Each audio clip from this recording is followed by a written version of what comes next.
परिवर्तन नहीं कर सकते। तो उन दोनों को दीवार में चुनवा दिया गया।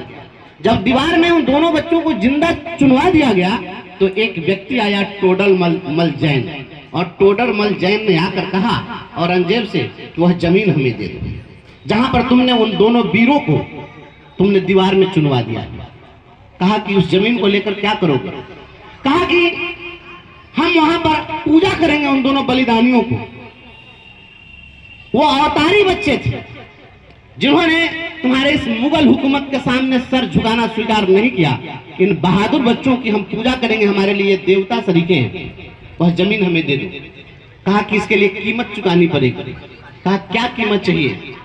तो औरंगजेब के नौकरशाहों ने कहा कि तुम्हें जितनी जमीन चाहिए उतनी जमीन को तुम्हें सोना के सिक्का से कवर करना पड़ेगा। जितनी दूरी को तुम सोना के सिक्का से कवर कर दोगे उतनी जमीन तुम्हें उसके बदले में दे दी जाएगी। कहा कि ठीक है।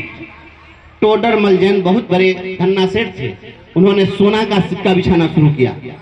जब सोना का सिक्का बिछाना शुरू किया तो उसने कहा कि नहीं, सोना का सिक्का लेटा करके नहीं, उसको खड़ा करके लगाओ, जितना लगाओगे उतनी ही जमीन मिलेगी।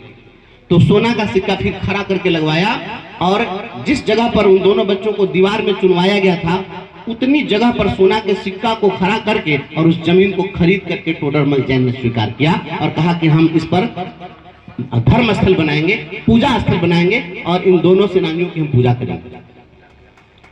मैं समझता हूं पूरे दुनिया में इतनी महंगी जमीन कभी न बिकी थी न कभी बिकेगी जहां पर सोना के सिक्का को खड़ा करके और उतनी जमीन खरीदी जा सके। जब यह बात गुरु गोविंद सिंह को पता चली, गुरु गोविंद सिंह के पास ये पहुंचे, इनको बुलवाया गया, तो गुरु गोविंद सिंह ने कहा कि तुमने जो किया अद्वितीय काम किया है, अनुपम काम किया है।